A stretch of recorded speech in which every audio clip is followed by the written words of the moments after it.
징벨 라이브. 반갑습니다. 9월 15일 방송 시작을 해보도록 하겠습니다. 예. 아침에 이제 네. 방송을 할 때, 네. 와, 내가 살아생전 코스피 3,400을 가보네. 이런 이야기들도 있었고요. 네. YTN 속보로 하단 크게 자막으로 코스피 3,400 돌파. 와. 이런 이야기도 있었습니다. 네. 네, 그래서 사상 최고치 3,400 돌파를 했다는 부분 박수 한번 치겠습니다. 우리 지금 며칠째 계속 치고 있는 거 알아요? 맞습니다. 와. 자, 두 분 한번 모셔볼 텐데요. 사실은 오늘 상승률이 조금 약합니다. 예, 0.3% 정도 그러네요. 네. 올라가서 3,406이기 때문에 불안하신 분들도 많을 거예요. 왜냐? 가보지 않은 길이기 때문에 내가 경험해보지 않은 것이기 때문에 불안한 분들이 많습니다. 그렇죠, 그렇죠.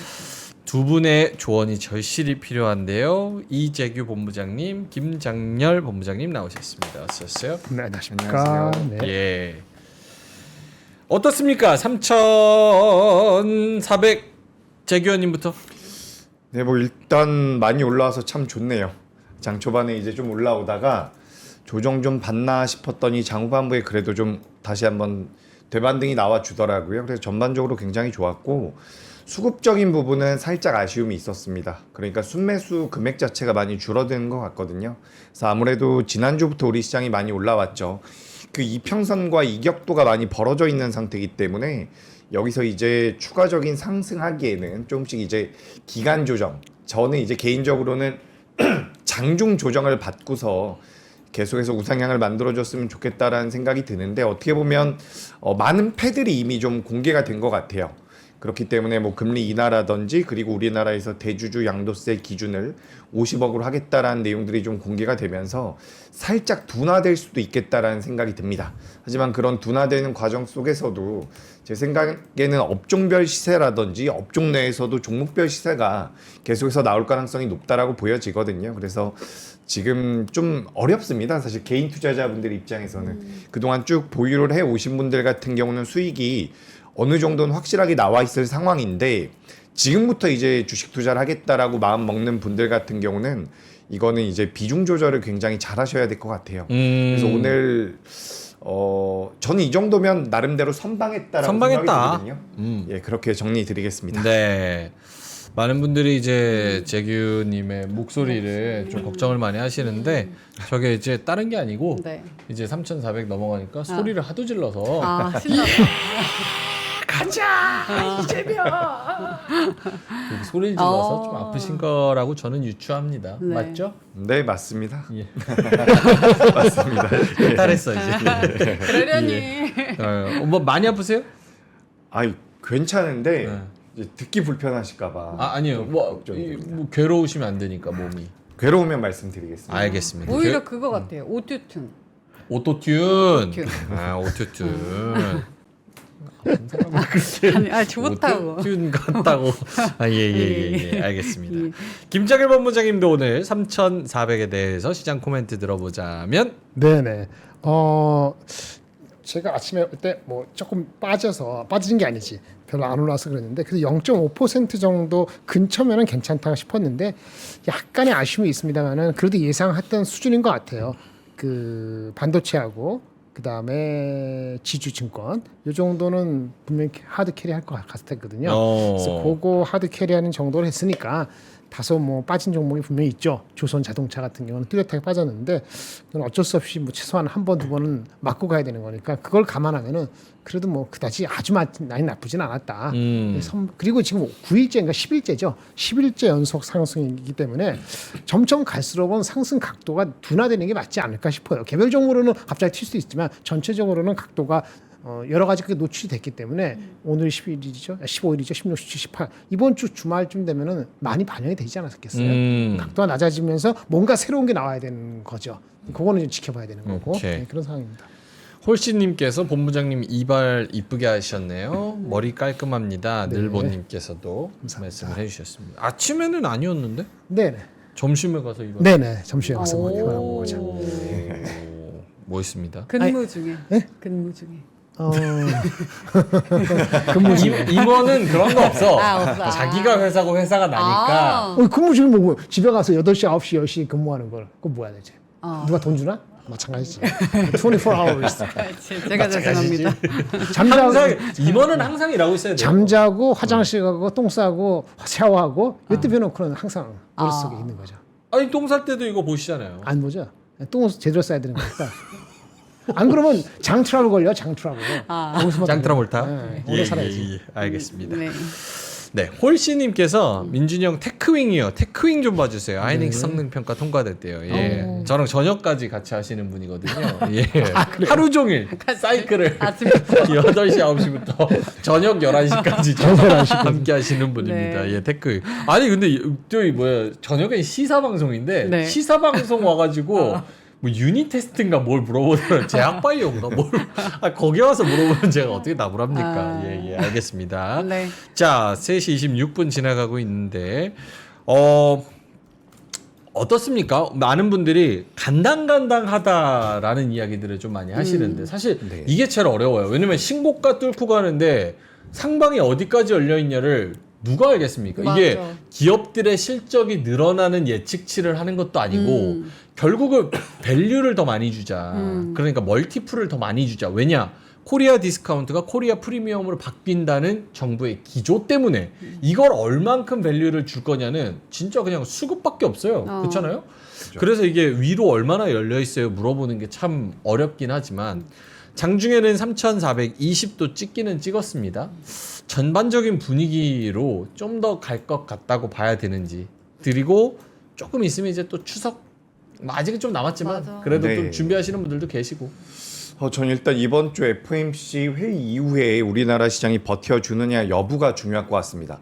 만약에 FOMC 회의 이후에 우리나라 시장이 한번 조정을 받으면 그 기간 조정 자체가 저는 좀 길어질 가능성이 있다라고 보여지거든요.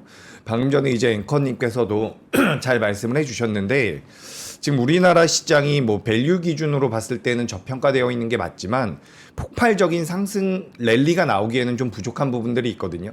우리가 그러니까 8월 달에서 9월 달 넘어올 때 많이 고민을 했었던 것이 미국 쪽에서의 금리 인하, 그리고 우리나라 이 대주주 양도세에 관련되어 있는 기준, 그리고 한 가지는 뭐 반도체에 대한 둔화 여부, 뭐 이 정도였다라고 볼 수가 있는데 관련되어 있는 내용들이 전반적으로 좀 긍정적으로 마무리가 되고 있어요. 진행이 되고 있죠. 네. 진행이 됐고 그렇기 때문에 우리가 일단 기다렸었던 호재는 많이 나왔다라고 생각이 듭니다.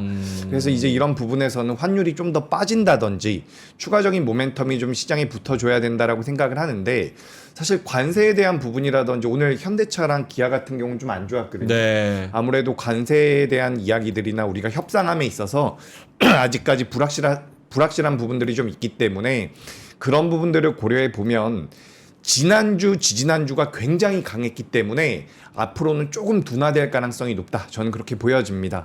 전반적으로 오늘도 반도체 기업들 중에서도 많이 올라온 기업들은 꽤나 많이 올라왔거든요. 저는 살짝 오버슈팅의 느낌이 난다라고 생각이 되는데 그래요. 물론 오버슈팅이 돼도 올라가면 좋죠. 올라가면 좋은 상황이지만 우리가 그래도 지난주 후반부터 저는 약간 그런 느낌이 들더라고요. 이게 우리 시장이 신고가가 나왔으니 무조건 올라간다라는 그런 관점이 굉장히 강해지고 있는 것 같아요. 그래서 이럴 때일수록 뭐 비중 조절이라든지 너무 무턱대고 매매하는 것보다는 그래도 좀 차분하게 시장을 보실 필요가 있지 않을까. 저는 그렇게 판단이 됩니다. 조금 이제는 단기적으로는 신중하다 쪽. 무게추를 두자면 그러니까 이게 되게 애매합니다. 사실 주식이 아예 없으면 저는 애매하지만 지금 매수는 하셔야 될 것 같아요. 그 제 얘기네요. 그럴 수 있죠. 오, 그래요? 3,400인데. 그러니까 올라갈 가능성이 높다라고는 생각을 하는데 가격적인 부담은 분명히 있는 거죠. 그러니까 주식을 보유하셨던 분들 같은 경우는 따라붙지 않으셔도 될 것 같은데 아예 없는 분들은 일부라도 좀 따라 붙어봐야 될 것 같아요. 그만큼 신고가라는 게 상징하는 바가 있다라고 이렇게 말씀드리겠습니다. 일단은 손절 라인 정해놓고 먹을 때까지는 먹어보자라는 기조인데 그렇다고 덤벼들지는 말자. 조금 이전보다는 신중하자. 예. 김정현 본부장님은 네네. 어떻습니까? 같은 질문을 좀 드리자면. 네, 3,500 정도까지는 타겟업을 할 수 있는데 그게 이제 9월달 이전에 돼야 돼. 9월달 지나기 전에 돼야 될 것 같아요. 일단은. 그리고 9월달 이전에 안 되면은 10월 말까지 기다려야 될 것 같아요. 그리고 10월 말까지 안 되면은 없을 것 같아요. 그래요? 없을 것 같은데 유일한 변수는 한미 정상 마스가 포함해서 이게 갑자기 브레이크스루가 나거나 환율이 1,350 가면은 11월, 12월에도 올라갈 수도 있죠. 근데 그 두 가지 변수를 제해놓고 보면 지금까지 나와 있는 노출된 거 가지고 삼성전자 하이닉스 기대치 가지고 갔을 때는 3,500을 돌파하는 시점의 문제인데 이번 달 말에 되는 게 좋고요. 미리 땡기는 게 아니면 10월 말에 뭐죠? 엔비디아라든지 뭐 이게 하이닉스 발표되는 게 실적. 있으니까 그때 두 번 타이밍 중순 아니고 말입니까? 말이죠. 10월 말. 예, 근데 그 전에 뭐 또 하나 있긴 한데 하여튼 어쨌든 간에 이번 달 말 기세 있을 때, 그 다음에 다음 달 말 모멘텀 있을 때 가지 않으면은 뭐로 가나 환율이 내려가거나 이제 한미 협상이 그것이 잘 브레이크스가 나거나 그걸 제가 모르니까 1350까지 할지 그거를 제껴놓고 생각하면 저번에 말한 것처럼 9월 10월에 피크아웃이 된다. 그게 3500 이상 갔으면 좋겠는데 삼성전자 하이닉스가 여기서 둘이 같이 20% 동반 상승하고 나머지는 가만히 민낯치면 한 3600 가거든요. 네네. 그건 쉽지 않죠. 네, 그렇게 돼서 아마 3,500 정도를 목표로 하는 거는 일단 유효한데 그 시점은 이번 달이나 다음 달 두 번에 걸쳐서가 일어나야지 될 확률이 80%다. 안 그러면 나머지 20%는 환율과 브레이크스루. 오케이. 이렇게 말씀드리겠습니다. 아 지금 오늘 질문들이 굉장히 많아요. 그러니까 차익 실현을 일부 한 분들도 계세요. 그러니까 이게 3,400을 넘고 추석도 다가오고 그리고 하이닉스 오늘 막 장 초반에 막 4, 5% 막 네. 급등하고 삼성전자 막 가고 이러니까 이거 요 정도만 한번 단기적으로 팔만한데라는 수요들의 개인적인 그런 맞아. 마음들도 좀 있는 것 같습니다. 네. 알겠습니다. 오늘 여러분들의 질문을 최대한 많이 소화를 해보도록 하겠고요. 드가님이 발사해 주셨고요. 네. 커카님께서는 네. 쇼충이들 이번 추석 가난하게 보낼 예정 이렇게 말씀을 해 주셨고요. 네. 전효미님 땡땡땡 들어오셨고요. 권종근님 전력 희비교차입니다 이렇게 말씀해 주셨고 와이키키님께서는 하이닉스 오늘 장대 음봉이야 요 질문 이따가 있거든요. 그래서 네. 한번 해보도록 하고요. 린덴님께서 반도체 슈퍼사이클은 내년까지 간다. 프리티수님 땡땡땡 도망차 쥐아리님께서는 반대로 땡땡땡 3,500 가자. 네. 라라라님께서 되도 않는 한미 통화 스와프 요청했다던데 이렇게 말씀을 해주셨는데 뭐 요즘에 되도 않는 것들을 많이 해요. 맞아. 서로. 네. 아니 뭐 기술 이전 하러 간 기술자들 쇠사슬 채워서 내보낸 건 맞아. 뭐 될 일인가? 맞아. 서로 뭐 전쟁도 온 나라에서 일어나고 있는데 그것도 될 일도 될 아니죠. 수도 있으니까. 네, 네. 되도 않는 일들 많이 일어납니다. 스톡 오피서님, 나무늘보님, 은미채님, 뽀니님, 민돌아빠님, 네. 탈감님, 하늘님, 네. 홀씨님, 어어님, 바둑이님, 네. 망고님 많은 분들이 들어와 주셨습니다. 커카님이 지금도 유동성이 넘쳐서 관망만 하는 너의 시드가 실시간으로 녹고 있다라고 하시는데 다들 투자를 내 얘기야? 찔렸나 보다. 누구라고 아이디? 커카? 커카님. 커카 네. 채팅 금지 5분. 농담입니다. 알겠습니다. 자 그러면 시작을 한번 볼게요. 오늘 마감 3시 34분 지나가고 있는데 코스피가 조금 더 올랐네요. 3,407. 어쨌든 3,400은 넘었습니다. 네. 이 3,400을 좀 지키려나 하는 그런 움직임이 좀 중요했는데 오늘 개장부터 한 0.8%, 0.7% 이렇게 가다가 상승폭을 절반 반납하기는 했습니다만 그래도 3,407 이렇게 좀 올라와 줬다는 거 좀 특징적이고요. 코스닥도 0.66% 상승 852. 코스피 코스닥 모두 다 이제 대형주 중형주 요쪽이 좀 잘 갔고요. 오늘은 대형주는 좀 차익 실현이 나왔고 중형주 쪽에서는 약간 조그만 종목들 중에서 그래도 매기가 남아 있는 것들 그런 거를 차익을 좀 노려보자. 그래서 파미셀 22%, 현대 GF홀딩스 12%, 뭐 KC텍, 하나손해보험, 롯데지주, 효성 요런 애들이 좀 5%에서 11% 정도 네. 좀 올라왔고요. 그리고 코스닥도 역시나 중형주가 강했습니다. AU 브랜드 뭐 하는 회사인지 몰라요. 네. 로보스타 민트가 좋아하는 종목이죠. HLB 이노베이션, 소룩스, FST, 유니셈 요런 종목들이 막 10%.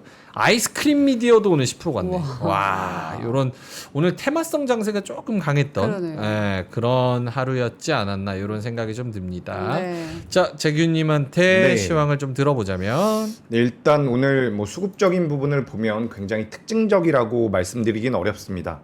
뭐 코스피, 코스닥 같은 경우 전반적으로 이제 기관과 외국인들의 포지션이 코스닥 같은 경우는 양매도가 나왔고요. 그리고 코스피 같은 경우는 외국인들의 순매수가 나왔는데 이게 이제 좀 시간 지나 보면 아시겠지만 삼성전자나 SK하이닉스에 몰렸을 가능성도 꽤나 있습니다.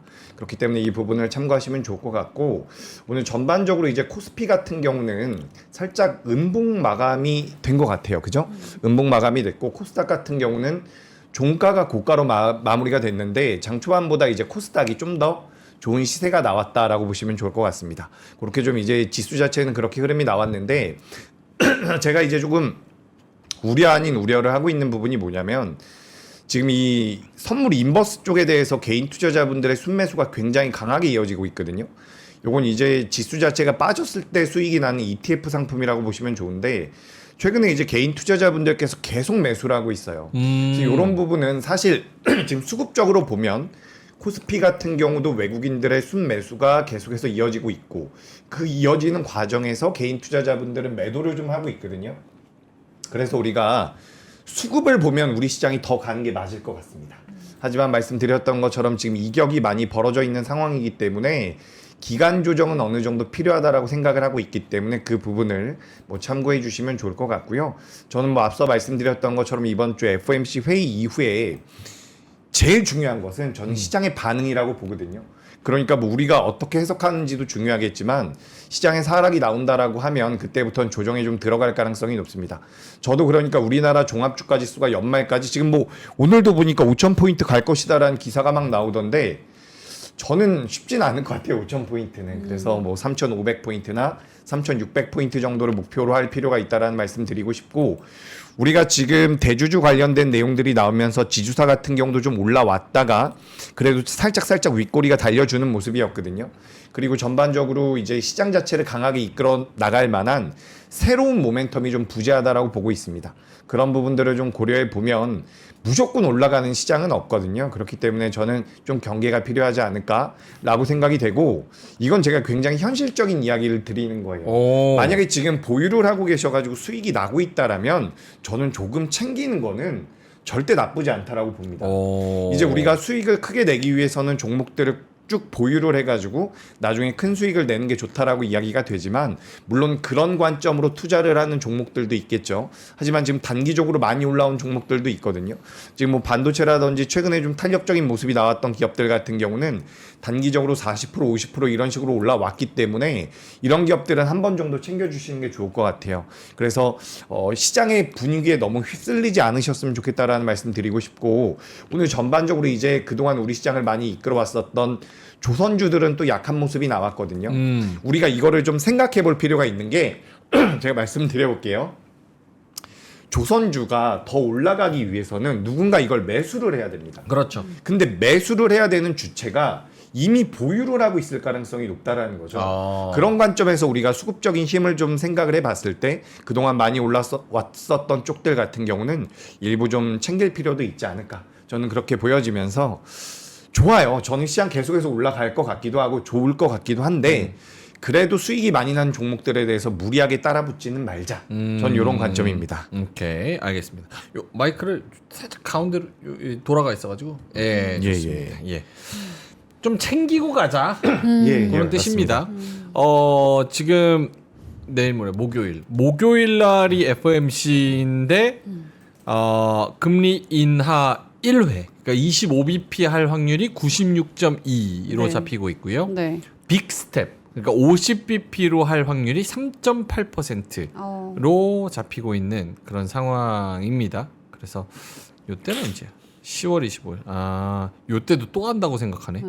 어, 이번 연애만 3번 한다. 그러니까 시장이 하는 여기서 한 번, 그리고 여기서 한 번. 그러니까 10월 29일에 한 번, 9월 17일에 한 번 이렇게 네. 한다고 생각을 하고 있는 컨센서스. 지금 사실 금리 인하에 대한 기대감도 좀 높은 상황이어가지고 이런 부분도 생각을 해보면 좋다. 근데 그럼에도 불구하고 저처럼 먹을 때 많이 먹어야 된다. 줄 때 많이 먹어야 된다라고 생각하는 분들은 네. 일단 못 먹어도 고 못 이런 먹어도 느낌이 좀 있는 거고. 알겠습니다. 김정현 본부장님한테도 네. 오늘 요거 화면 보여주시면 외국인이 막판에 1,000억 더 땡겼습니다. 그래서 외국인이 매수를 2,668억 이렇게 코스피 현물을 매수를 했고요. 선물에서도 500억 정도 매수를 했습니다. 코스닥에서는 매도였고, 그래서 개인이랑 기관만 코스피에서 좀 팔았는데 외국인들이 2,600억 뭘 샀나 이렇게 쓱 봤더니만 삼성전자를 2,643억을 샀습니다. 얼마예요? 2,668억을 샀는데 네. 삼성전자만 2,643억을 샀어요. 거의 다 샀네. 다 삼성전자였습니다. 그리고 하이닉스가 770억, 삼성물산이 470억 요 정도 샀습니다. 기관도 역시나 오늘 매도였지만 삼성전자는 매수였는데요. 1,300억 정도 샀어요. 네. 그리고 밑에 KB금융 이렇게 있습니다. 오늘 이 수급이 기관하고 외국인의 쌍끌이 대량 매수, 대량 쪽이죠. 삼성전자만 지금 이 한 정도면. 4천억을 샀으니까 네네. 어떻게 보시는지요? 좋겠죠. 네, 좋게 봅니다. 그러니까 어느 걸 사고 어느 걸 파느냐가 중요한데 반도체하고 증권 지주하고 조선 자동차하고 대별되잖아요. 그러니까 포지션을 해야 될 것 같아요. 조선하고 자동차 같은 경우가 이런 이 사태가 상황이 금방 해결될 것 같지 않다면은 그거 팔고 자동차하고 반도체하고 조선 아니 지주하고 증권 사는 게 맞죠. 골고루 섞어 산다? 그거 별로 좋지 않아요. 자기 포지션을 해야 돼요. 그거를 하시지 못하면은 장이 뭐 올라가고 내려가고 관계없죠. 내가 갖고 있는 건 내려가고 뭐 상관없으니까. 그 판단을 하실 필요가 있는 장의 흐름을 보여줬다라고 보고 외국인은 그쪽에 베팅한 거죠. 반도체하고 증권은 모르겠네요. 얼마 샀는지. 근데 증권은 사실은 오전에 강한 것보다는 이 시련이 좀 나온 것 같기도 하고 지주는 센 건 계속 셌죠. 그러니까 분명히 온도차가 있는데 아까 말씀드린 것처럼 환율이 1330으로 50으로 가거나 아니면 이게 브레이크스루가 금방 없을 수 있다라고 본다면은 그렇게 포지션하는 게 맞습니다. 그리고 미국은 금리 인하 한 번 하는 것 갖고는 주가가 올라가지 않을 것 같아요. 셀러드 뉴스가 나올 수도 있다고 보여지고요. 업사이드는 그것만 가지고는 한 2% 이상 있지 않다라고 보여집니다.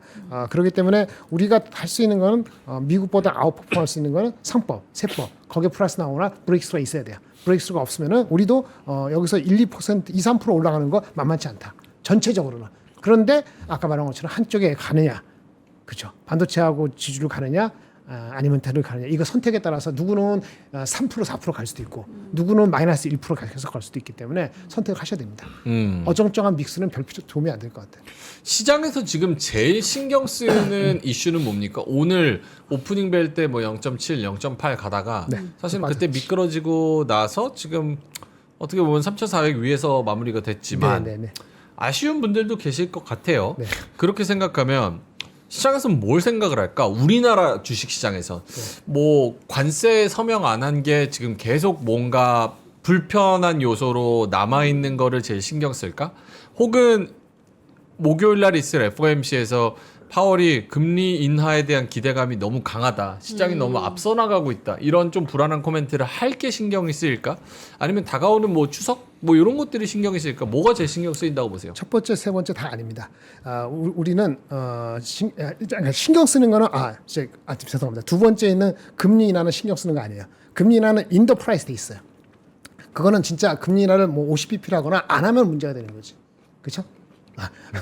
50bp를 안 하면 둘 중에 하나가 되면 이게 문제가 되는 거고 미국도 한국도 알지인데 재해놓으면은 그거는 인더 프라이스 끝이고 그 다음에 이거 한미 협상 이게 잘 안 되는 건 그거는 신경 쓰는 거야. 분명히 신경 쓰니까 빠진다. 그거 신경 쓰니까 빠졌고 질문 안 하셨는데 반도체가 슈퍼 사이클인지 롱 사이클인지 숏 사이클인지 뭐가 우리가 썸씽 뉴가 있는 것인지 이거는 엄청나게 신경 쓰고 있다.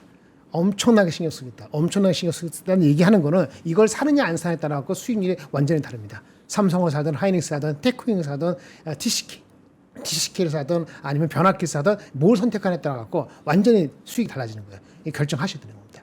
반도체에서도 중요하고 반도체를 얼마나 실을 것이냐, 50% 실을 것이냐, 25% 실을 것이냐, 시가랑 비슷한 30% 실을 것이냐가 중요하지. 금리 인하 할 것이냐 안 할 것이냐 이거는 뭐 지금 1%도 남아 있지 않아요. 주가에는. 그리고 55억 주기로 한 거 다행이지만 이걸로 더 가지는 않습니다. 그러니까 35% 세율 하는 거하고 상속세하고 뭐하고 다른 거가 중요해요. 그래서 그거는 이제 오늘로서 대충 마무리됐다. 이렇게 봅니다. 그러면 지금 말씀하신 거를 정리를 하면 사실 매크로적인 요소들이 중요한 게 아니라 가는데 내가 어떤 섹터나 종목들을 많이 담을 것이냐가 가장 중요하다. 네, 이게 가장 중요합니다. 오케이, 알겠습니다. 자, 그러면 재규님한테도 같은 질문을 들어볼게요. 뭐 수급적인 측면 그리고 삼성전자를 많이 산 요런 저기 매수의 생각에서 보자면 뭐 가장 중요한 건 뭘까? 그러니까 금리 인하, 네. 그러니까 FOMC 혹은 뭐 관세 협상 혹은 뭐 다가오는 추석 네. 혹은 몰라요. 단기 고점에 대한 불안감. 네. 일단 저는 우리나라 시장이 어쨌든 가보지 않은 길까지 올라왔기 때문에 더 올라갈 가능성은 높다라고 봐요. 근데 제가 계속해서 좀 보수적으로 의견을 드리는 것은 단기적으로 이제 속도의 문제라고 저는 생각을 하거든요. 지난 2주 동안 3주 동안 굉장히 빠르게 올라왔다라는 말씀을 드리고 싶습니다. 우리나라 코스피가 뭐 3,200포인트까지만 올라오면 두드려 맞고 했던 게 거의 2달인데 그 자리를 지금 돌파하자마자 3,400까지 올라왔거든요. 지금 이제 공격적으로 들어가기에는 저는 조금은 부담이 된다라는 말씀을 드리고 싶고, 다만 종합주가지수 자체는 버텨줄 가능성이 높다라고 생각이 돼요. 제가 지금 화면에 잠깐 삼성전자를 띄워놨는데 이거 잠깐만 보여드릴게요. 제가 바이오도 좋아하는데 여기 잠깐만 볼게요. 삼성전자에 대한 외국인들의 지분율입니다. 가만 보시면은 여기 88,000원 갈 때는 외국인들의 지분율이 굉장히 높았죠. 근데 최근에 자금이 좀 들어오고 있다라고는 하지만 과거에 외국인들이 삼성전자를 많이 보유했을 때보다는 지금 보유 비중 자체가 굉장히 적거든요. 반대로 이제 SK하이닉스 같은 경우는 외국인들의 비중 자체가 많이 올라와 있는 상태입니다. 우리가 이걸 좀 고려를 해보면 오늘 장후반부에 삼성전자가 SK하이닉스보다 조금 더 올라온 부분들에 대해서 어떻게 보면 이해가 좀 되는 부분이고, 추가적으로 이제 파운드리 쪽에 대한 적자가 줄어들 수 있다라는 기대감, 그리고 대한민국이란 증시에 대한 메리트가 정책적인 부분에서 어느 정도 완성이 됐을 때, 불확실성이 제거가 됐을 때 대한민국 시장을 매수한다라고 봤을 때 추가적으로 이제 삼성전자에 들어온다라고 한다면 종합주가지수 같은 경우는 이제 하반 경직은 어느 정도 보일 가능성이 있다라고 보여집니다. 특히 삼성전자의 외국인들의 순매수는 대한민국을 매수했다라고 생각을 하셔도 전 틀리지 않을 것 같아요. 오늘도 보시면 아시겠지만 코스피 같은 경우는 상승 종목이 조금 많았지만 코스닥 같은 경우는 또 하락 종목이 많았거든요. 그러니까 저는 이제 시간이 지나면 지날수록 업종 내에서도 종목별 차별화가 진행될 가능성이 굉장히 높고요. 그런 흐름이 전 연말까지 이어질 가능성이 굉장히 높다라고 보여지거든요. 그래서 저는 모든 종목이 다 간다라는 장세는 아닐 것 같습니다. 그렇기 때문에 그걸 좀 체크를 하시면 좋을 것 같고, 이제 뭐 이도저도 종목을 내가 선택하기가 좀 어렵다라고 한다면 저는 오히려 ETF는 더 안전할 수 있다라고 생각을 해요. 그렇기 때문에 지금 시장에 대해서는 저는 상방이 열려 있다라고 생각을 합니다. 왜냐하면 삼성전자에 대한 외국인들의 지분이 더 들어올 가능성이 높다라고 보거든요. 하지만 그 외의 종목군들은 오히려 눌리는 종목도 나올 가능성이 있다라고 보여지고, 제가 예전에도 몇 차례 말씀드렸던 게 있는데 ADR이라는 게 있어요. 상승한 종목과 하락한 종목들의 그런 비율을 말해주는 그런 지표인데, 지금 ADR이 현재 수준에서 한 하루 이틀 정도만 더 머물러주면 네. 과매수 구간에 들어갑니다. 그러니까 여기서는 시장이 밀릴 가능성도 우리가 배제할 수 없거든요. 물론 굉장히 강력한 장이라면 장중에 조정을 마칠 수 있어요. 그러니까 우리가 일본 기준으로 조정을 받는 게 아니라 장중에 조정을 받고 제자리에 오고, 장중에 조정을 받고 제자리에 오고 다시 한번 올라가고, 이런 식으로 갈 수도 있지만 지금은 저는 그래도 경계가 좀 필요하다라고 생각이 됩니다. 다만 지금 일단 우리 시장에 들어와 있는 유동성은 저는 굉장히 긍정적이라고 생각이 되거든요. 근데 이 유동성이 공격적으로 작용이 되려면 무언가의 모멘텀이 필요한데, 전 그 모멘텀이 지금 당장에는 좀 보이지가 않는 것 같습니다. 그래서 금리 인하에 대한 부분들, 그리고 우리나라에서 정책적인 부분들, 아까 전에 본부장님께서도 말씀 잠깐 해주셨는데 그 분리과세에 관련되어 있는 세율 같은 경우도 시장을 아주 강하게 끌어올릴 만한 이벤트는 안 될 거라고 저는 보고 있거든요. 그렇기 때문에 지금 시장은 강력한 모멘텀이 부재한 상황이기 때문에 굉장히 어려운 장세다. 저는 이렇게 보여집니다. 알겠습니다. 자, 시장의 전반적인 분위기는 두 분이서 말씀을 해주셨고, 요거 하나만 정말 짧게 김장희 본부장님. 네, 말씀하세요. 채팅창 보지 마시고. 네, 뭐 네, 다 칭찬이에요. 그런 게 아니고 아까 네. 테크윈 자꾸 물어보시길래. 테크윙은 제가 여기 적어놨습니다. 네, 네, 네. 예, 그건 제가 진행자의 역할이기 때문에 네, 네. 제가 이따가 하이닉스랑 테크윙 네. 여쭤봐야 돼요. 이렇게 말씀하세요. 칭찬 일색입니다. 관록이 돋보인다. 그러니까 오늘 대박이다.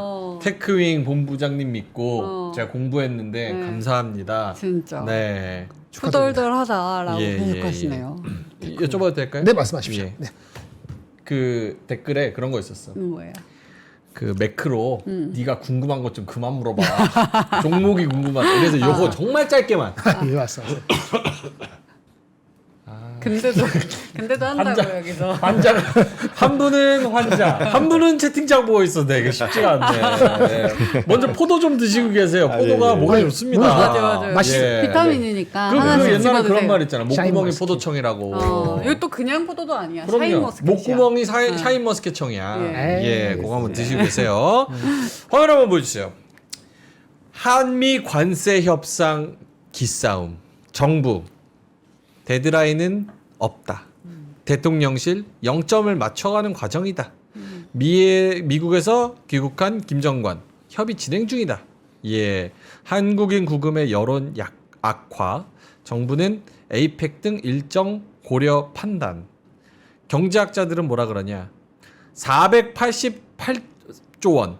그러니까 3,500억 달러. 네. 요거 사인해서 현금으로 몰빵하느니 차라리 피해받는 한국 기업한테 돈 줘라. 미국 의존도 낮추는 게 가장 합리적인 전략이다. 세계적인 석학들 트럼프 관세 평가는 뭐 이런 의견들이 좀 있습니다. 네. 어떻습니까? 여기서 좀 사인하는 게 빨리 불확실성 제거하는 데 시장에 도움이 되는 겁니까? 아니면 시장 관점에서는 어떤 게 좋은 거예요? 이게 지금 제가 보니까 3,500억 달러가 488조 정도 되더라고요. 아까 전에 말씀해 주셨는데 우리나라 외환 보유액의 약 85% 정도가 된다라고 해요. 근데 지금 이거를 급하게 한 건 아닌 것 같습니다. 개인적으로 급하게 한 건 아닌 것 같고 그렇기 때문에 내일부터 일본 같은 경우는 자동차 관세율이 떨어지거든요. 근데 이제 우리나라 같은 경우는 협상을 하지 않았기 때문에 오늘 현대차와 기아의 주가는 굉장히 안 좋았죠. 가격적인 경쟁력이 없어진다라는 부분 때문에 안 좋았는데 저는 이게 빠르게 진행해서 될 일은 아닌 것 같아요. 그렇기 때문에 저는 뭐 우리나라에서도 얻을 건 얻고 내줄 건 내주면서 좀 이렇게 협상을 진행을 했으면 좋겠고 금액 자체가 전 너무 크다라고 보여지거든요. 거의 그냥 돈을 내놓으라고 한 수준이기 때문에 수익 90%는 진해가 갖고 그것도 이제 뭐 일본이랑 우리나라랑 입장이 좀 다르거든요. 일본 같은 경우는 외환 보유액도 우리보다 훨씬 더 크고 그리고 약간의 기축통화국의 지위가 있는 상태고 우리나라랑은 좀 다른 상황인데 계속해서 좀 이렇게 압박을 하고 있는 것 같습니다. 근데 이번에 뭐 현대나 그 뭐 LG 에너지 솔루션 공장 사태를 봤을 때 이거 그냥 협상하면 우리나라에서도 우리나라에 대한 정부에 대한 반감이 생길 가능성이 전 있다라고 보여지거든요.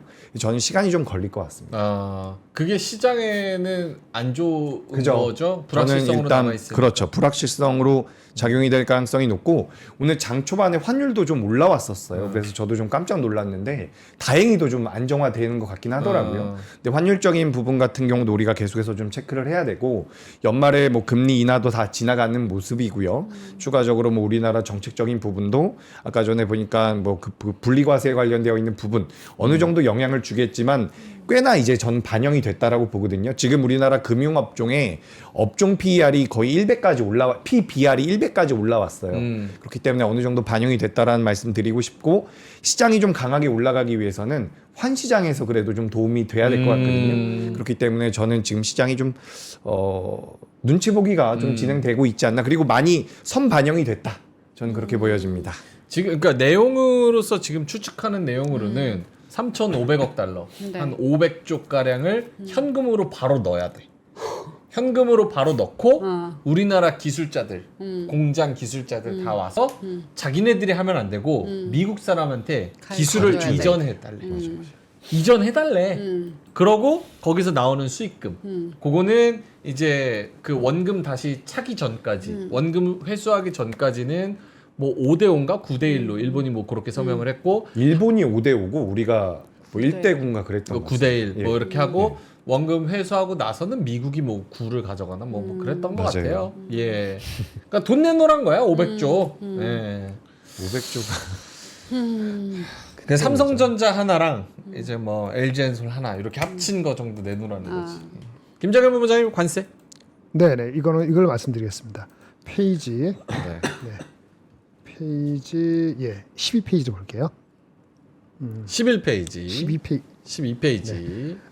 힘겨루인가 협상 막판인가 협상은 타결될 거라고 봅니다. 확률적으로는 70% 확률을 저는 그쪽에 두고 있고요. 근데 결렬될 가능성도 없지 않을 것 같습니다. 30% 정도 보고 근데 협상이 되더라도 3개월 내에 될 확률은 그리 높지 않을 것 같습니다. 우리 국가의 스탠스를 봤을 때, 정부의 스탠스를 봤을 때, 미국에서 봤을 때는 미국이 그거를 양보할 이유가 없을 것 같거든. 양보할 이유가 없는 게 아니고 양보할 것 같지 않아요. 일본이라는 선례가 있기 때문에 뒤에서 뭔 짓을 했는지 모르지만 하여튼 그게 있어서 양보가 안 되면은 연말까지 갈 수도 있다라고 보여지는 겁니다. 연말 이전에 크리스마스 선물이 나오기를 기대하는 게 저는 현실적인 베스트라고 봅니다. 근데 무작정 내년 하반기까지 가서 이렇게 되느냐, 이렇게 하반기 가지는 않고 상반기는 될 것 같은데 이게 결렬되면은 어쨌든 미국은 누구한테 손을 내밀지? 그 다음에 중간 선거가 내년 11월이면은 그 전에 뭐가 업적이 있어야 되는데, 그러니까 연말 내년 초 상간에 뭔가 돼야지 뭔가 프로그레스가 있을 시간이 필요하기 때문에 올 연말에서 내년 상반기 사이에는 어쨌든 협상이 그쪽이 조금 양보하는 모양새를 보이든 우리도 이제 뭐 어쨌든 간에 어느 수용을 하든 할 것 같아요. 주가에는 뭐냐, 이렇게 한 3, 4개월 끌면 대단히 안 좋죠. 결국은 하는 거 아니에요? 결국은 하는 거잖아요. 모르죠. 아니 결국은 그러니까 3,500원 한때 안 들어 2,500원, 1,500원 하겠지. 우리 그러면 3,500원 아니고 그러면 1,000원 주고 이게 해결될 것 같으세요? 그럴 가능성은 제로거든요. 그러니까 결국은 하게 된다 이거야. 3,500원 억불은 아니더라도 그래 미국이 일본이 5,500원 불니까 우리가 합장을 잘해서 2,500원 불 그렇게 어떤 2,500원 돈은 나가는 거잖아요. 나가게 된다. 뭐 기정사실 그렇게 한다면. 근데 그렇게 하게 되면은 지금부터 그때 결정할 때까지 25% 관세 내는 거잖아요. 그렇죠. 그거 까야 돼. 25% 관세 내는 거는 나중에 환급해 주나? 안 해주거든. 그러니까 할 거면은 빨리 해서 해야 되는데 미국도 하기 때문에 2,500원, 2,500원 간에 내려간다 하더라도 결국은 관세는 관세대로 내고 또 가기 때문에 협상을 어떻든 간에 하긴 해야 된다. 미국도 그거를 알고 있기 때문에 걔네들도 마지노선이 오는 것이 내년 11월이면은 6개월 전에 승부를 봐야 되거든. 뭔가 하려면. 그러니까 마지노선이 내가 봤을 때 내년 3월, 4월 넘어가기 전에 미국도 해야 된다. 라고 보기 때문에 되느냐 안 되냐면은 된다. 근데 그때까지 기간이 길면 동안에 우리 주가 관련되는 주가에는 도움이 될 리가 하나도 없다. 그렇게 되기 때문에 그것이 시가총액을 우리가 3,400, 3,500, 3,700, 4,000을 가는 데 있어서 삼성하이닉스 빼놓고 나머지 소비자 빼놓고 동력을 잃고 갈 가능성이 있다. 이거는 우리가 무슨 뭐 추경 예상하듯이 돈 준다고 되는 게 아니란 말이에요. 그래서 그거는 분명히 네거티브하다. 그래서 동력을 한쪽은 잃었다라고. 약간 투자를 조선처럼 팻테일 방식, 헤비테일 방식으로 하면 안 되나? 어떻게요? 나중에 천천히 가면은 갈수록 좀 많이 투자하는 걸로. 우리는 그렇게 하지. 근데 트럼프는 자기가 임기 있는 동안에 4년 동안 다 해야 되고 그걸 컨펌을 받아야 되고 그걸 이제 커밋하기를 원하는 거. 일본은 그렇게 했기 때문에 그걸 가지고 밀어붙이는 거니까 우리가 짜증 나는 건데. 아니면 그냥 아예 배째라식으로 나오면 안 돼. 사실 우리 그 북한하고 러시아하고 중국하고 이번에는 한번 한 팀 해보려고 그런다. 우리 사실 그쪽에 팔아먹을 게 더 많은 것 같은데. 아마 그렇게 나오면 바로 아마 그 주한미군 이슈가 나올 겁니다. 주한미군 이슈가 나올 거예요. 농담이죠. 농담이 아니고 그렇게 얘기하는 사람이 있으니까. 지금 우리도 안 주면 좋겠지. 근데 안 죽으면 우리는 안보 이슈가 걸리기 때문에 거기에 다른 의견이 나와서 그건 아주 국민의 아주 대가면 될 거예요. 그래서 협상은 해야 돼. 그러니까 3,500억 불을 한 큐에 주느냐 이거는 우리가 억셉터블 안 하지. 근데 걔네가 돈을 낮춰줄까요? 그러니까 그건 뭔가 우리가 줘야 되는 거지. 그러니까 우리가 모아줘야 된다는 것이 뭔가 그건 여기서 다 얘기할 수도 없고 크리티컬할 수도 있는데 그 얘기를 꺼내갖고 해주든지 말든지 해야 된다. 안 그러면 이거는 3개월, 4개월 뒤에 결국은 하게 되면은 우리들이 힘들다라고 보여집니다. 여론이 안 좋아. 차 빼, 새끼야. 약간 이런 것처럼 주한민군 빼라 그래. 그냥. 근데 이제 확실한 건 네. 미국도 우리가 절실하게 필요하고 우리도 미국이 절실하게 필요합니다. 맞아. 그러니까 그 타협점을 찾자는 건데 저쪽에서 저렇게 나와버리면은 야, 방 빼! 그러면 니네가 필요해가지고 여기 있는 건데 뭐 방위비고 뭐고 기술 이전도 모르겠습니다. 잘하겠죠 정부가. 근데 우리가 좀 네. 생각을 해볼 부분이 뭐냐면 지금 미국에서 이렇게 좀 압박을 했을 때 그럼 나 너네 하자는 대로 안 할래라고 한 나라가 있어요. 뭐 인도라든지 브라질 같은 나라가 있거든요. 근데 이런 나라들은 미국 쪽에 원래 수출 물량 자체가 그렇게 많지가 않습니다. 자기네들이 수출하고 있는 전체 물량 중에서 15% 내외일 거예요. 근데 우리 같은 경우는 어떻게 보면 피해가 어떻게 더 클 수도 있는 상황이기 때문에 우리가 뭐 싸우자 드는 것보다는 그래도 절충안을 좀 찾아보는 게 어떨까라고 생각이 들고요. 물론 미국 입장에서도 우리나라를 버릴 수 없습니다. 네. 우리나라도 굉장히 중요한 나라죠. 사실 전체적으로 따져봤을 때 우리나라가 뭐 자동차도 잘하고 뭐 반도체도 잘하고 잘하는 분야들 많지만 그뿐만 아니라 우리는 모든 공산품들을 거의 다 만들 수 있는 나라거든요. 이런 나라가 전 세계에 거의 없다고 해요. 없어요. 하이엔드 IT 공산품. 그것도 할 수 있고 더 아랫단에 있는 그냥 제조업체들도 많이 있기 때문에 이런 부분들을 고려해 보면 미국 같은 경우도 우리를 함부로 버리지는 못합니다. 그렇기 때문에 우리가 좀 정상적으로 좀 협상을 했으면 좋겠다라는 저는 그런 개인적인 생각이 있습니다. 네. 우리가 뭐 할수 여기서 있을 거예요. 뭐 여기서 한 100시간 얘기해도 결국 협상은 저쪽에서 한 서너 명이서 결정하는 거니까 예. 그러니까 증시에 어떤 영향이 있을까 이런 얘기를 해봤습니다. 자, 오케이. 오늘은 사실 저거 섹터랑 저 종목에 대해서 네. 좀 많이 궁금해하셔가지고 그 네. 이야기를 좀 할 테니까 여러분들도 궁금하신 종목이랑 섹터 있으면 여기 올려주세요. 아까 KCC도 나왔고요, 하이닉스, 테크윙 테크윙. 여러 가지 이야기들이 나왔습니다.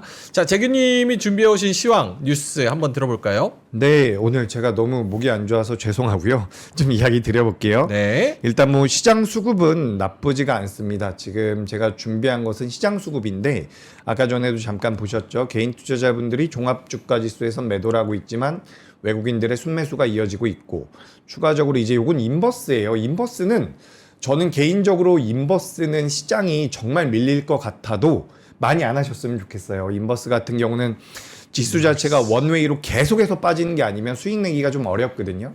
그렇기 때문에 뭐 지수 지금 개인 투자자분들이 계속 매수를 하더라고요.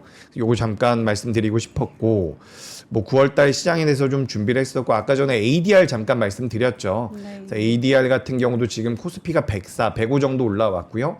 코스닥 같은 경우는 100 정도 올라왔는데 여기 이제 한 110에서 120 정도 가면은 우리가 좀 경계를 해야 됩니다. 그러니까 시장에 과매수가 된 종목들이 많다라는 뜻이에요. 그러니까 매수가 된 좀 많이 올라온 종목들이 많다. 이렇게 좀 생각을 해보시면 좋을 것 같고 그리고 이제 요거는 그래도 제가 굉장히 긍정적으로 보여지는 부분이거든요. 이게 뭐냐면 고객 예탁금입니다. 고객 예탁금이 지금 빨간색으로 제가 표기를 해놨는데 최근에 이제 고객 예탁금이 다시 한번 올라오고 있죠. 근데 고객 예탁금이 어쨌든 시장에 들어와 있는 자금 중에서 굉장히 큰 역할을 하고 있고 제가 요걸 좀 보여드리고 싶어요. 방금 전에는 이제 제가 HTS에서 따온 거고 요건 이제 증권사에서 준비를 한 그 투자 예탁금 네. 고객 예탁금이라고 보시면 좋을 것 같은데 우리가 2021년도에 유동성 장세였다라고 이야기를 많이 해요. 당시에 돈이 많이 풀려서 시장이 좋았다라는 이야기가 많이 나오는데 지금 투자 예탁금 기준으로 봤을 때는 2021년도를 넘어가고 있는 상황이거든요. 그렇기 때문에 시장에 들어오고 있는 자금 자체가 많아지고 있다라는 거고 그런 부분들을 고려해 본다면 지금 신고가에 올라온 부분도 이해가 되고요. 추가적인 상승 같은 경우도 우리가 뭐 정책적인 뒷받침이 있다라고 한다면 이어질 가능성이 높다라고 보여집니다. 지금 부동산 같은 경우도 어떻게 보면 환금성이 낮죠. 굉장히 이제 가격이 비싸다라는 생각도 들고 있지만 실질적으로 이제 증시 쪽으로 자금을 유입시키기 위해서 여러 가지 정책들이 나와준다라고 한다면 고객 예탁금이 더 올라가면서 시장에서는 어느 정도 호응을 할 수 있지 않을까 저는 그렇게 생각이 되기 때문에 전체적인 시장에 대해서는 긍정적. 그러니까 제가 참 시장에 대해서 조심하자라는 말씀 드리면서도 긍정적이라고 말씀을 드리고 있어요. 그러니까 저의 대전제는 좋습니다. 좋은 시장인데 우리가 주의를 하자 이 정도로 보시면 좋을 것 같고 네. 오늘 이제 요 내용 나오면서 관련되어 있는 종목군들이나 시장 흐름 좋았고요. 이건 뭐 지난 시간에도 보여드렸지만 금융주들의 주가 흐름이 긍정적으로 나올 수 있는 것은 뭐 기관 투자자나 외국인들 투자자의 순매수 규모가 많이 잡히고 있다라는 부분입니다. 그리고 뭐 우리나라 국내 주식의 거래 대금도 늘어나고 있고요. 해외 주식 같은 경우도 마찬가지. 그리고 이제 증권사 중에서는 자사주 지분율이 높은 기업들이 있어요. 신영증권이나 부국증권. 이런 기업들의 주가 흐름이 좋았고 우리가 이제 증시가 올라간다라는 거에 대해서 포인트를 둔다면 뭐 키움증권이라든지 미래에셋 같은 경우를 우리가 좀 체크해 보실 필요가 있을 것 같습니다. 이런 기업들이 좋고 전반적으로 이제 거래 대금이 올라오고 있다라는 부분들로 인해서 오늘 금융주들이 좋았다라는 얘기. 그리고 미국의 국채 금리가 하락을 하게 되면 그 채권을 가지고 있는 금융사들, 증권사나 보험사들 같은 경우는 그 평가 손익이 올라오기 때문에 채권의 가치가 올라가기 때문에 그에 따라서 뭐 실적이 좋아 보일 수도 있다라는 이야기 추가적으로 드리겠습니다. 그리고 오늘 로봇도 굉장히 좋았어요. 로봇 같은 경우도 뭐 테슬라 같이 로봇이 80% 차지할 것이다라는 얘기도 있었고 여러 가지 내용들 뭐 정부에서도 밀어주겠다라는 얘기가 나왔죠. 로봇 관련주는 제가 우리 방송 처음 할 때부터 이야기를 많이 드렸던 것 같은데 예. 저는 아직도 저점 대비해서 100%씩 올라온 종목들을 제외한다면 추가적인 상승 여력은 남아 있다라고 보여집니다. 그래서 로봇 같은 경우는 하반기에 계속해서 좀 체크가 필요하지 않을까. 저는 이제 하반기에는 계속해서 말씀드렸죠. 제약 바이오랑 로봇 쪽. 전 여전히 매력적이라고 생각을 하니까 이 부분 체크하시면 좋을 것 같고요. 오늘 뭐 STO 관련되어 있는 기업들, 뭐 스테이블 코인 관련되어 있는 기업들도 주가의 변동성이 좀 나왔거든요. 그러니까 증권주들이 STO라든지 스테이블 쪽과 연동이 되면서 변동성이 좀 나왔다라고 보시면 좋을 것 같습니다. 뭐 요렇게 좀 말씀드려볼게요. 오늘 강세 업종은. 오케이. 예. 알겠습니다. 뭐 로봇, 뭐 증권, 지주사도 또 있고 네. 거기에다가 반도체. 반도체. 뭐 이렇게 좀 본다면 네. 어느 부분을 좀 중점적으로 말씀해주고 싶으세요? 증권? 증권 우리가 몇 차례 이야기했었던 것 같아요. 증권이 이제 어쨌든 브로커리지 수익 쪽에 대한 모멘텀들이 붙어준다면 그리고 아까 전에 잠깐 설명드렸었던 채권에 대한 평가 차익 요 부분들을 고려해 본다면 전 증권주들 같은 경우도 상승 여력은 있다라고 보는데 전 일단은 지금은 좀 경계할 때는 맞는 것 같아요. 그래서 저는 이제 신규 매수의 관점으로는 여전히 제약 바이오와 로봇이 매력적이라고 보고 있습니다. 제가 이거 계속해서 말씀드리는데 제가 이거 말씀드린 지 거의 2달이 됐거든요. 제약 바이오와 로봇 같은 경우도 많이 올라온 기업들은 분명히 부담이 됩니다만 우리가 어쨌든 시장에서 한정되어 있는 그 자금으로 인해서 변동성이 나와준다라고 한다면 전 여전히 제약 바이오와 그리고 로봇 쪽은 체크가 좀 필요하지 않을까. 질문. 제 생각엔 좀 많은 확률로 틀립니다. 네. 로봇이 네. 최근에 이 전에는 큰 로봇들 뭐 하이젠 R&M, 레인보우 로보틱스 뭐 등등등등 이런 종목들이 가다가 최근에 로봇이 가면 중소형주가 가요. 로봇이.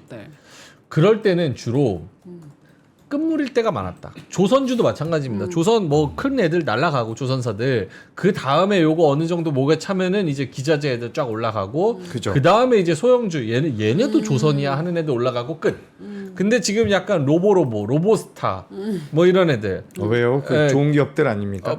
분기 뭐 순이익이 민트 하루 벌이도 안 되는 그런 맞아요. 기업들. 근데 로봇은 원래 다 돈 못 벌잖아요. 그래요? 로봇 기업들 중에서는 지금 제가 알기로는 매출과 영업이익이 좀 나오는 기업은 뭐 SPG 정도? SPG 정도가 있는 것 같고 대체적으로는 실적이 안 나오긴 합니다. 그래서 우리가 로봇주를 매매할 때는 성장성을 많이 보고 있는 거고 최근에 이제 앵커님께서도 말씀을 해주셨는데 무슨 물류 로봇 같은 기업들이 많이 움직이거든요. 오늘 보시면 T 로보틱스 같은 경우도 오랜만에 좀 변동성이 나오는데 네. 이게 그러니까 공장에 들어가는 스마트 팩토리와 관련되어 있는 기업들의 주가 흐름이 잘 나오고 있어요. 코닉 오토메이션 같은 경우도 마찬가지고요.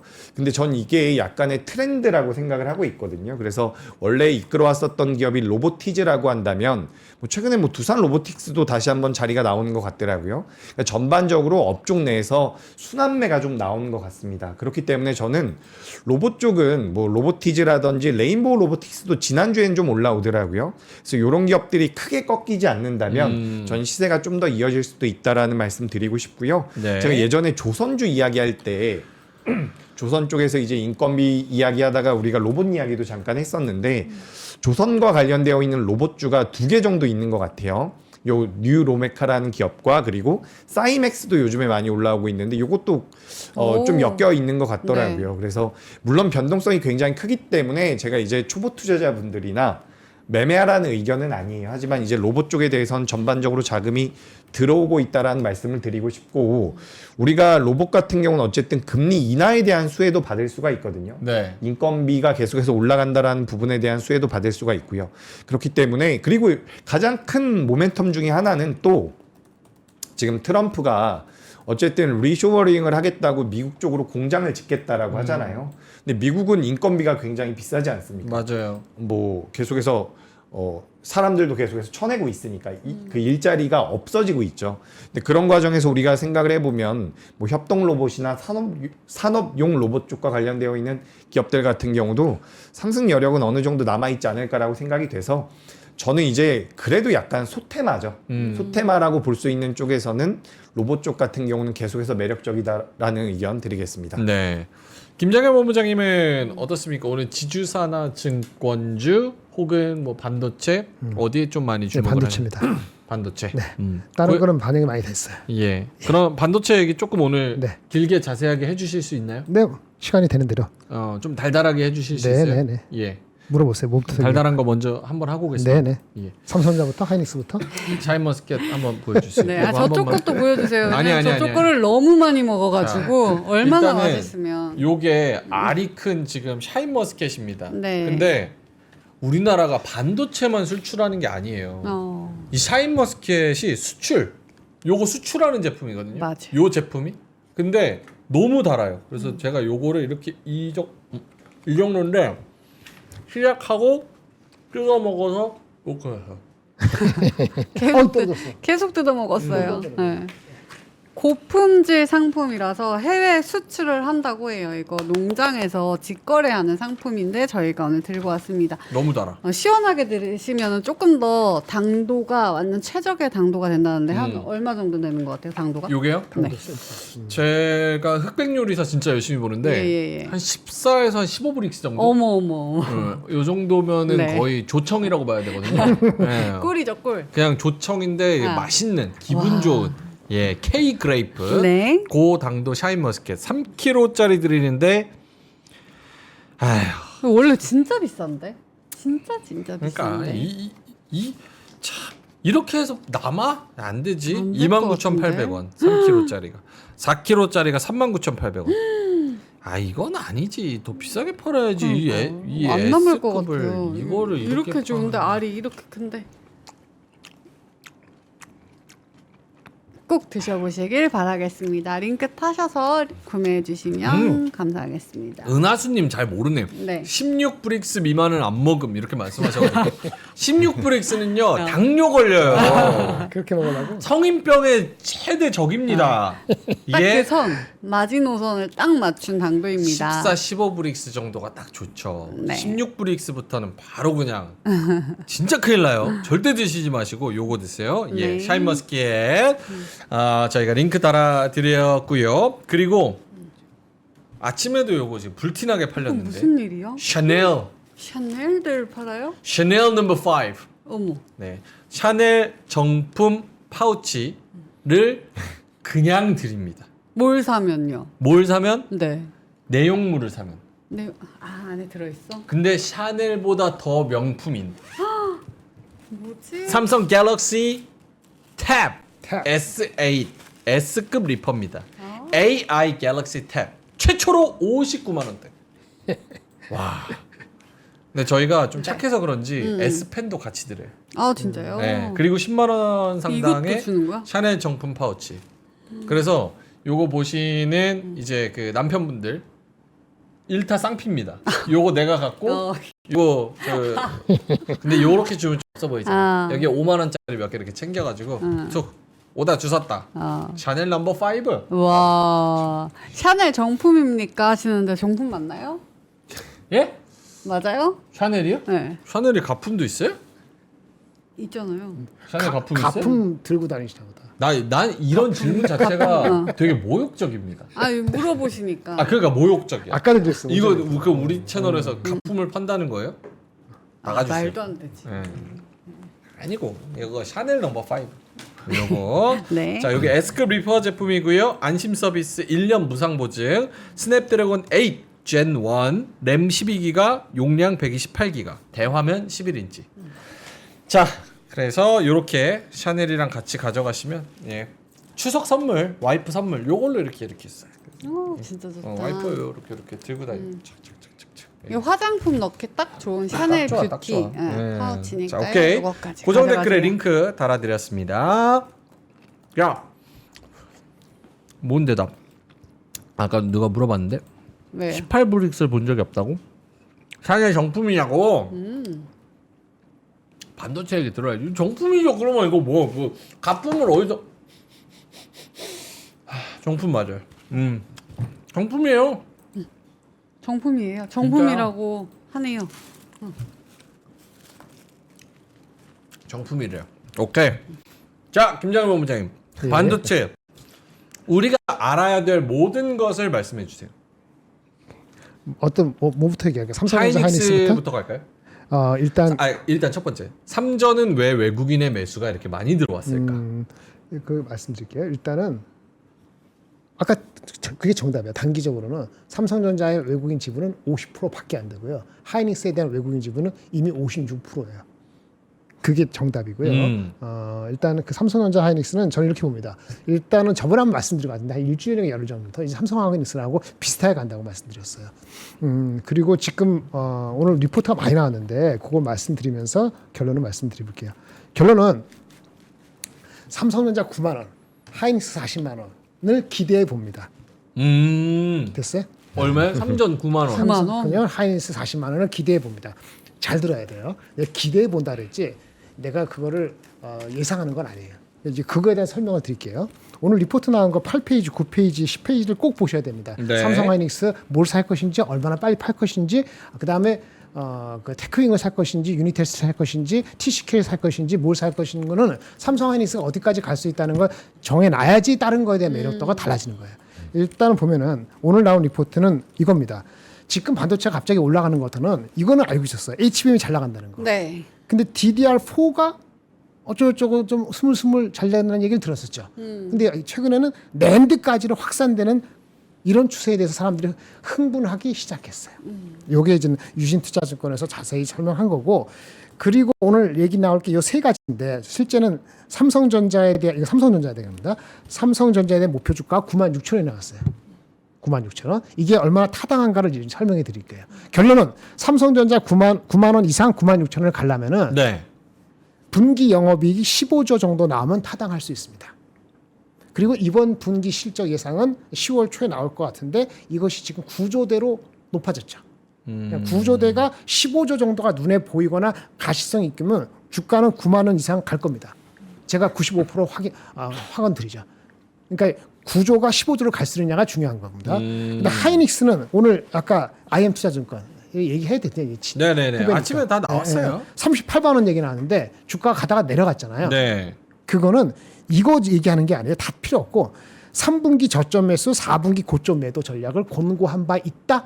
근데 이 자체를 빼지 않았어요. 그러니까 주가가 올라가면 자기는 파는 거를 권고하는 거가 유지된 거예요. 또 하나 키움 증권 이 두 사람이 키움하고 IM 이 두 사람이 특히 키움도 마찬가지고 하이닉스에서 안 좋게 생각하신 분들이에요.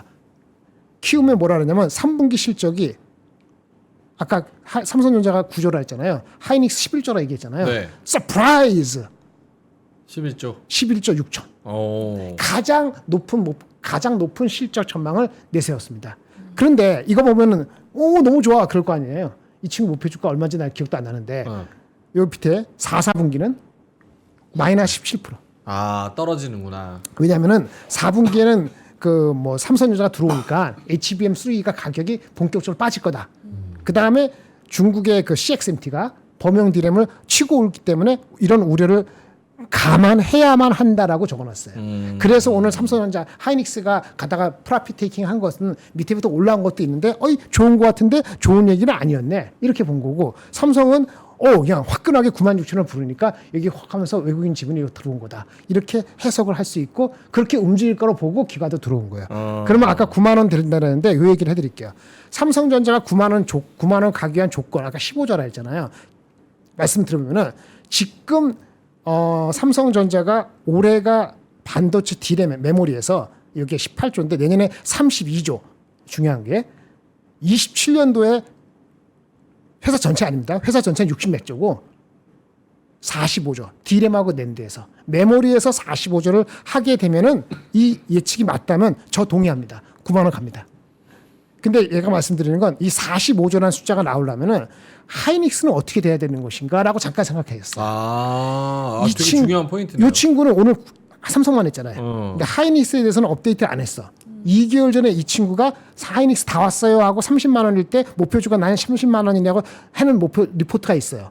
그거 보시면은 38조, 45조, 그다음에 뭐죠? 27년대 90. 빠지죠. 그러니까 27년도에 사이클이 꺾인다고 봤다고. 근데 지금은 2개월 사이에 많은 게 변화됐죠. 그러면서 삼성 하이닉스를 업데이트 안 하고 삼성만 업데이트해서 32조가 45조 엄청 올라간다 했으면은 하이닉스도 올라가는 게 맞겠죠? 그렇죠? 그러니까 이 목표 주가는 업데이트가 돼야 돼요. 그런 걸 추론했을 때는 둘 다 같이 올라가야 되는데 일단 이 친구 이거를 그대로 하면은 요 어닝 하이닉스는 빠지고 삼성은 45조 되고 이렇게 했을 경우에 아까 9만 원 제가 얘기했잖아요. 9만 원 하면은 삼성전자가 어떻게 되느냐? 이 친구 27년도 어닝 기준으로 PER 10배, PBR 1.2배, ROE 12.8배. 저 이익으로 계산을 때려보면 네, 그 친구 말대로 그러니까 15조 이상 나오는 거야 분기 영업이익이 이렇게 9만 원 나오고 아까 이 친구 바꾸지 않은 거 옛날 거 떨어지는 걸로 기준했을 때 떨어지는 거 했을 때 하이닉스가 6배, 1.2배, ROE 23%, 30만 원. 이 친구 이렇게 하면 이렇게 나와요. 자 어떻게 되겠어요? 40만 원 되면 이게 한 1.3, 4배 되겠죠? 1.4배 정도 되겠죠? ROE가 훨씬 높죠? 그러니까 9만 원 하면은 40만 원 같이 가야 된다. 얘가 40만 원 안 가고 9만 원 될 확률은 제가면 제로라고 봅니다. 그 제로가 아닐 확률은 엄청나게 갑자기 뭐 우리나라 환율이 확 내려가서 삼성만 좋아하는 건데 그럴 일은 없어요. 네. 그래서 9만 원, 40만 원 같이 가거나 아니면 8만 원, 35만 원 정도에서 머물거나 8만 원, 35만 원 머물면 우리가 아쉽겠지. 네. 근데 그렇게 될 확률도 꽤 있고요. 근데 다 좋으면 9만 원, 40만 원 갈 수 있는데 그건 아마 올해는 아니겠죠. 아무리 베스트 하더라도 여기까지입니다. 그리고 스몰 캡 얘기하셔야 돼요. 네, 오케이. 테크인? 알겠습니다. 잠깐. 한테 보시고 막 치고 나가지 마시고. 그 약간 그런 게 궁금해요. 그러니까 영업이익을 다음 분기, 다다음 분기 것도 못 맞춰서 계속 수정하는데 네네. 내후년도 거를 맞춰가지고 그거를 PER로 땡기는 게 계산이 어떻게 나오지? 약간 그러면 이런. 목표 주가는 뭘 가지고 기준해요? 그러니까 제가 뭐라 그러는 게 아니라 계산하는 방법이 있을 거 아니에요. 근데 당장 다다음 분기에 반도체 얼마 나오는 것도 몰라서 계속 수정하잖아요. 네네. 근데 내후년도 거 말에 영업이익을 어떻게 알지? 그 계산을 하는 거죠. 그러면 저번에 테슬라가 삼성전자한테 165억 불 줬잖아요. 네. 그것 때문에 삼성 전기에서 테슬라의 임팩트를 계산하잖아요. 그렇죠. 그건 어떻게 계산해? 그럼 앞으로 2년 뒤에 어떻게 될지 알고 다 그렇게 계산하는 겁니다. 그거를 레퍼런스 갖고 하는 거예요. 우리는 안 할지 모르지만 참고하는 외국인 50% 중에서 최소한 80%는 그렇게 합니다. 외국인도 20%는 그냥 농땡이 대충 해요. 내가 알아, 걔네들도. 그래서 집 말아먹고 그러는데 80%는 그렇게 안 합니다. 일단은 믿든 안 믿든 어쨌든 컨센서스는 그렇게 나온다는 거가 중요한 거니까 중요합니다. 그렇게, 알아두면 좋을 것 같고 그리고 원익 IPS도 있고요. 테크윙부터 할게요. 테크윙도 있고요. 네. 다른 종목들도 꽤 있습니다. 테크윙부터 테크윙 해주시면. 하겠습니다. 요거는 워드 파일 보여드릴게요. 네. 봐주실래요? 네. 제가 잡아둔 거 잡아주셔야 되는데 테크윙. 테크윙이 올라간 거는 오늘 그 하이닉스한테 콜 났다. 이거 기사가 났어요. 기사 보세요. 1시 50분에 났어요. 잠깐만요. HBM 검사 장비 삼성전자 이어서 SK 하이닉스의 평가 테크윙이 이것도 통과했다. 그러니까 삼전 하이닉스 둘 다 통과했다. 그렇지. 와. 근데 그게 있을 수 있다고 제가 2주 전인가 1주 전에 얘기했잖아요. 그 유닛 테스트보다는 테크윙이 더 날 수 있다. 유닛 테스트 오늘 잘 갔죠. 7% 네. 같이 했는데 이걸 제가 계산한 걸 보여드릴게요. 이거 제가 맞은 거 아니에요? 참고가 나세요. 네. HBM 테스트는 6개 스텝이 있어요. 뭐 뜨거운 거, 차가운 거, 버닝, 하이스피드 뭐 있어요. 그런데 중요한 게 아니고 하이닉스는 6개 스텝을 전부 다 그 얘네 큐브 프로브를 하려고 해요. 이번에 했다고 할 거라고 하니까 이게 눈에 확 들어오는 거예요. 삼성전자는 이 스텝 6개를 다 하지 않을 것 같다는 게 시장의 중론이에요. 그러면 그 시장을 계산하면은 대충 한 대당 한 20억이기 때문에 20억 템을 계산하면 해서 하면 얼마 나오냐면 시장이 이론적으로 삼성 하이닉스 마이크론 하면 1조가 나와요. 이론적으로는. 얘네가 액세스 할 수 있는 시장이 1조가 나온다는 게 시장에서 알고 있는 계산이기. 언제부터 알았냐? 1주 전부터 알고 있었다고. 근데 오늘 나온 거야. 1조 나오면은 마진 35% 하면은 이론적으로는 3,500억이 나옵니다. 순이익 따지면 이거 한 2,500억 나오겠지. 시가총액 얼마 지금? 2조가 안 될 겁니다. 테크윙. 오늘 20몇 프로 올라가서 PER이 10배가 안 될 수도 있어요. 이론적으로는. 여기 이제는 좀 이상할 게 있을 수 있죠. 예, 뭐냐면은 삼성 이게 좀 천천히 갈 수 있다. 제품이 좀 꾸져서 아니면 뭐 하는 동안에. 그래서 삼성이 아까 스텝이 6개 중에 2개밖에 안 할 수도 있잖아요. 삼성은 30%만 하고 하이닉스 이렇게 하면은 그러면 이게 한 1,500원 나와요. 1,500원 나오면 얼마냐? PER이 어제 기준으로 10.7배니까 오늘 기준으로 하면 13배입니다. 성장률이 맞다면 13배는 여전히 쌉니다. 그러니까 오늘 올라갔지만 여전히 싸다.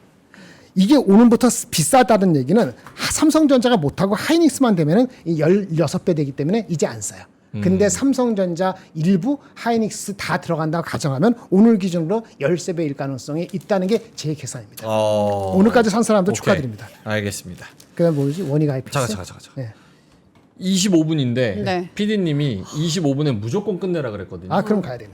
어떻게 해요? 아 그러면 난 아쉬울 게 없지. 목 안 아프고 좋지. 근데 우리 되게 방송 너무 중요했는데. 길게 한다고 컴플레인 들어왔대. 근데 지금 시청자는 계속 늘어. 이걸 끊어? 그럼 어떻게 해요? 나한테 죽을래 이러. 좋습니다. 조금 더 해야 돼요. 조금 더. 아 그러면은 질문하세요. 쌤이 캠 원이가 그러니까. 오늘 반도체의 날인데 이거 유연하게 해야지. 이럴 거면 내가 KBS 가지 왜 여기 있어? 아 근데 너무 좋은 얘기였다. 너무 좋은 얘기고 네. 오늘 되게 차분해서 더 좋은 것 같아. 그러면 마지막으로 네. 반도체 소부장이 최근에 주목을 엄청 많이 받잖아요. 근데 네. 오늘 또 가다가 또 윗골이 달리고 막 이랬잖아요. 네네. 그런 거 보면 지금 반도체 소부장 중에서도 네. 아직 얘네들은 좀 덜 갔네? 이러는 애들이나 혹은 그런 소부장 중에서 뭐가 덜 갔다거나 그런 게 또 있을까요? 아니면 아예 반도체 지금 전체 IDM이랑 소부장까지 다 해서 조금 끝물에 가까웠다고 와야 돼요? 아직 근무는 아닌데 종목별로 너무 달라요. 그러니까 하나하나 다 얘기해야 되기 때문에 이거 한 40분 있어야 되는데 TCKD 얘기, 원익 IPS 얘기하고 뭐 그다음에 뭐 이스페타시스 얘기하고 대덕도 얘기해야 되는데 뭐 그냥 하면은 TCK는 아침에 얘기했으니까 TCK는 조정받으면 사면 된다. 네. 한 뭐였지? 하나 머티리얼즈 하나머티. 보다는 랜드 익스포즈 되게 훨씬 많다. 그래서 그게 뭐 근데 그래서 안 빠져. PR이 20배 넘기 때문에 싸지 않아요. 내려갔으면 좋겠다는 거고 하나 머티리얼즈는 싼데 그만한 이유가 있어요. 그래서 그 한계가 있어서 어떻게 될지 오케이, 모르겠다는 그런 거고. 그럼 좀 네. 공부해볼 만한 거 내용은 말씀해 주지 마시고 네, 네. 종목 중에 요거는 한번 공부는 한번 해보세요. 다 말씀드린 건데 두산 두산. 그 다음에 이스페타시스. 이스페타시스 3분기 실적 예상보다 잘 나올 것 같습니다. 네. 두산, 이스페타시스, 대덕전자. 대덕전자. 대덕전자는 다른 거 PC보다 이스페타시스가 비싸면은 두산으로 대덕전자로 가는 수급이 항상 있어요. 이렇게 말씀드리고 그 다음에 삼성전기도 이자 가거나 3분기 실적 나올 때까지는 유지해도 괜찮을 것 같고 공부할 수 있는 건 TCK 아까 말한 것처럼 두산, TCK, 두산, 유진테크 정도를 더 공부하시는 게 좋지 않을까라고 생각이 듭니다. 개인적으로. 오케이. 요거는 요럴 때 딱 김장렬 본부장님 특집 딱 만들어야 되는데 맞아요. 아침에도 나오시고 저녁에도 딱 네. 나오셔가지고 사실 여기서 자료를 다 못해. 왜냐면 시장 우린 마감 방송이니까. 진짜 중요했는데 오늘. 알겠습니다. 다른 앞뒤로 방송에 네. 한번 출연해 주셔서 싹 풀어주시면은 시청자분들 너무 좋아할 것 같아요. 그래요. 예. 그러면 좋을 것 같은데 알겠습니다. 시간 어떻게 될지. 자 그러면은 28분이어가지고 네. 정말 짧게만 두 분의 오늘의 한마디 딱딱하고 마무리하죠. 재균님. 네, 저는 오늘의 한마디는 내일도 시장은 열린다라는 얘기입니다. 주식시장은 내일도 열립니다. 조급해하지 말자. 그렇죠. 지금 난리인 것 같아요. 여기저기서 뭐 매수해야 되느냐 마느냐 그러는데 결국에 조정이 좀 나올 가능성이 높으니까 조정이 안 나온다면 다른 종목도 매매해도 되거든요. 그러니까 전 너무 급하게 하지 않으셨으면 좋겠다라는 오늘의 한마디 전달드리겠습니다. 네. 예. 김장렬 본부장 오늘의 한마디 정말 짧게. 원래 준비했는데 hold your horses. 조금 말을 이 고삐를 이렇게 해야 될 것 같아요. 말 조심해라. 아니 그게 아니고 달리는 말에 너무 탈라고 이제 지금 탔다가는 떨어질 수도 있으니까 안장이 있는지 뭐가 있는지 내 높이에 맞는지 조금은 잴 필요가 있습니다. 오늘까지 못 샀으면은 글쎄요 이제 미국이 2% 3% 5% 올라가는 게 만만치 않을 텐데 그런 생각이 듭니다. 알겠습니다. 자, 두 분의 오늘의 한마디 말씀을 해주셨고요. 오늘 어쨌든 간에 코스피가 네. 3,400을 넘어서 역사적으로 다시 한번 최고가에서 마감을 했습니다. 그래서 여러분들도 다들 축하드린다는 말씀을 좀 드리겠고요. 종목을 잘 골라야겠다는 그런 생각들도 네. 매일매일 많이 합니다. 온라인 앙트러프러너십 칼리지 한번 들어보세요. 거리나 시간 제약 없이 간편하게 앙트러프러너십 칼리지를 수강해보세요. 온라인 강의에서도 오프라인의 질의응답 내용을 들으실 수가 있는데요. 오프라인에 이 면대면으로 참가자분들이 대부분 대표님이세요. 회사의 대표님이셔서 질문들이 굉장히 현실적이고 현장에서 써먹을 수 있는 내용들이 왔다 갔다 와, 했다고 합니다. 좋네요. 그래서 저 질문 나도 궁금했는데 라는 것들 많이 들으실 수가 있습니다. 네. 일반적인 창업 강의는 항상 자기 잘난 척만 하고 맞아. 내가 이랬는데 아. 어쩌고 저쩌고. 근데 그거 없어요? 요거는 앙트러프러너십 칼리지는 네. 딱 현실적인 내용만 딱 전달해 드립니다. 지금 온라인 과정을 수강 신청하시면 오프라인 초대 이벤트도 있다고 합니다. 우와. 궁금하셨던 분들은 이 기회를 살려서 네. 꼭 앙트러프러너십 칼리지 온라인 과정 한번 들어보시면 좋을 것 같습니다. 네. 저희가 고정 댓글에도 달아드리고요. 더보기에도 있으니까요. 링크 타고 들어오시면 될 것 같습니다. 자, 그럼 저희는 여기서 물러가도록 하겠습니다. 두 분도 오늘 고생 너무 많으셨고요. 여러분도 저녁 맛있게 드시고 저희는 내일 뵙겠습니다. 고맙습니다. 감사합니다.